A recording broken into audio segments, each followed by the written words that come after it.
Boa tarde a todos. Sou o Diego Santana e, acima de tudo, gosto de sempre passar a realidade para o cidadão brasileiro no que se refere ao contexto político histórico, onde nunca na história desse país a população brasileira passou o seu papel de muito fiscal do governo federal através das falas do presidente da República, onde muitas das vezes parece briga de criança esse tipo de atitude, devido ao fato de não se tratar de corrupção, e sim das falas transparentes, as quais o presidente sempre pregou e nunca negou o que falou ao longo de toda a sua trajetória política, desde que veio a trocar a farda militar pelos ternos nos palanques da política brasileira, quando se elegeu vereador pelo Rio de Janeiro em 1988 pelo Partido Democrata Cristão. Então, meus amigos, precisamos entender o seguinte, que o presidente da República, ele não faz milagres em relação às possíveis mortes que possam vir a estar correndo pela Covid-19. Isso por uma razão simples. Primeiro, que nós sabemos muito bem da crise que estava no Ministério da Saúde pelas práticas políticas do então ministro Luiz Henrique Mandetta, pertencente ao Democratas, né? E com grandes influências em partido de centrão. Para quem não sabe, Mandetta é primo de Nelson Trade, que é senador do Mato Grosso pelo PSD e presidente do partido no estado de Mato Grosso. E eu não sei se vocês se lembram que o PSD, que hoje se encontra até em conluio com o DEM nas votações do Congresso junto ao cenário nacional, o PSD é um partido nada mais, nada menos que dissidente do DEM. Porque quando o PSD foi criado em 2011, até com a assinatura de eleitores de Juscelino Kubitschek, isso mesmo que vocês estão ouvindo, quando o senhor Gilberto Kassab fundou o partido, havia uma irregularidade de suspeita até de eleitores com certidão de óbito, assinando pela fundação desse partido. E o mais engraçado de tudo é que ninguém consegue compreender por que tão difícil é homologar um partido como o Aliança pelo Brasil, que é um partido apoiado pela população brasileira, que visa, acima de tudo, adquirir uma identidade para o presidente da República, uma vez que o PSL foi apenas mais um, que apenas desfrutou da onda para fazer a bancada de deputado que tanto queria. E assim elegeu exatamente 52 deputados, se eu não estou enganado, que foi o que o PSL fez, e não teve um sequer, nem o presidente nacional, que é o deputado Luciano Bivar, e não se elegeu pela sua própria identidade. Ah, tá, o Bivar já foi deputado federal, porém estava esquecido no cenário nacional.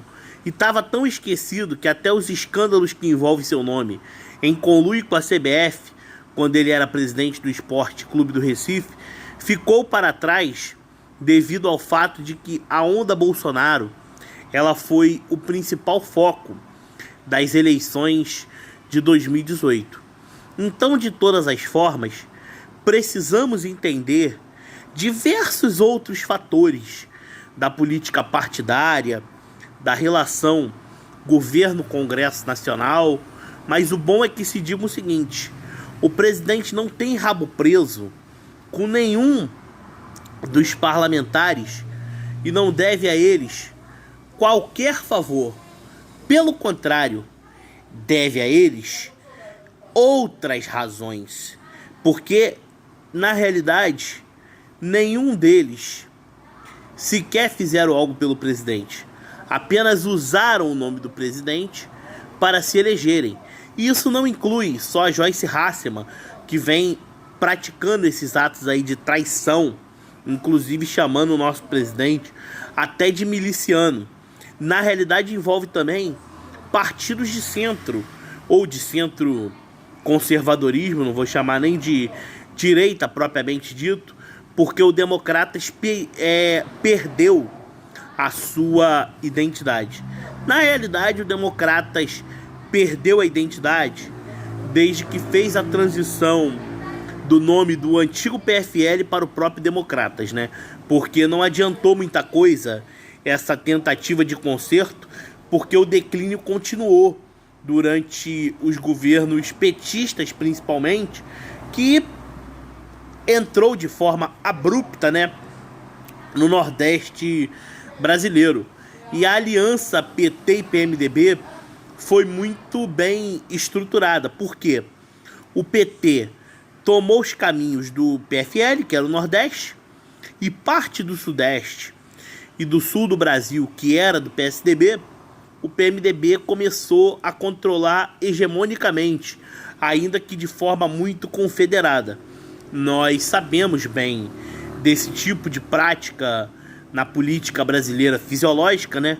Ainda mais com um partido líder de constituinte, que foi o caso do PMDB, não podemos descartar nomes como o falecido Mendes Ribeiro, o também falecido Luiz Henrique da Silveira, um dos fundadores do PMDB e primeiro presidente pós-Orestes Quércia, né?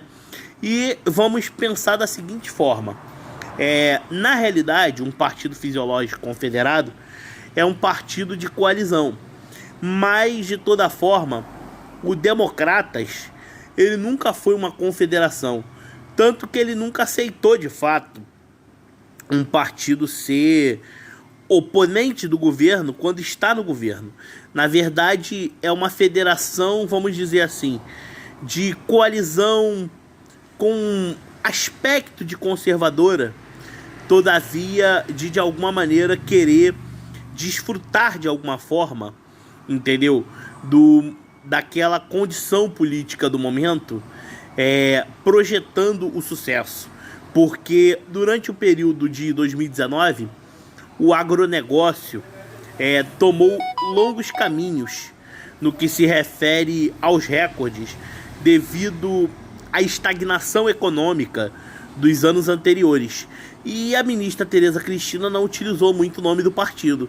E talvez isso tenha incomodado tanto o presidente da Câmara, Rodrigo Maia, do Senado, Davi Alcolumbre, o líder do partido, Elmar Nascimento, Abelardo Lupion, do DEM do Paraná, entre outras figuras mais, né, que se elegeram pelo DEM propriamente dito, como o próprio ex-governador do Tocantins, o hoje senador Siqueira Campos, né, que foi até fundador do estado do Tocantins. Eu acho engraçado que esses fatores são bem a de se lembrar no que se refere um contexto político adverso. O Democratas comeu o pão que o diabo amassou, vamos dizer dessa forma, durante o governo petista, e se dizia que precisava de alguém competente. E hoje se tem um ministro da Economia com grandes facilidades para ter acesso ao mercado, que faz parceria com outras pastas ministeriais, e mesmo assim o Congresso Nacional, liderado pelo DEM, tenta fazer barreiras ou criar desavenças com o governo. Isso é prova da fisiologia, que visa a todo custo as benesses pessoais para o presidente nacional e para os presidentes regionais. Isso é federalismo partidário de estar do lado do governo desde que se receba as suas benesses pessoais. E por isso está fazendo essa prática. Isso de certa forma se chama um MDB mais moderno, vamos dizer assim, né? Porque o MDB ao menos é confederado, onde em cada estado ele tem um lado diferenciado. O DEM, por sua vez, diz que quer lançar candidatura própria. Ora, antes eu estava acreditando nisso. Porém, essa paixão que hoje pré-existe entre o DEM e o PSDB, parece que o seu FHC conseguiu reatar as antigas relações que tinha com os PFListas. Afinal, Ele era muito amigo de Inocêncio de Oliveira, do falecido Antônio Carlos Magalhães. Tinha como seu vice o professor Marco Maciel, ex-senador pernambucano, presidente de honra do DEM em Pernambuco e ex-presidente nacional do PFL. Então eu digo para vocês, o DEM na realidade está tentando pelos bastidores resgatar os caminhos da direita que o PSDB de alguma forma ficou assegurado até o surgimento da terceira via. Logo, o DEM está trabalhando para FHC e para Dória. Isso que eu tenho para falar. O Centrão, na realidade, está buscando fortalecer um candidato que eles tanto desejam. E esse nome se chama João Agripino da Costa Dória Júnior. Porém, eles vão perceber que a estratégia deles tanto não vão dar certo, é a partir da votação do PSDB no seu reduto em 2022. São Paulo. Aguardem o novo declínio de partidos tradicionais e o crescimento monopolizado do Aliança pelo Brasil. Zema hoje se mostra a favor de Bolsonaro. João Amoedo quer a sua independência.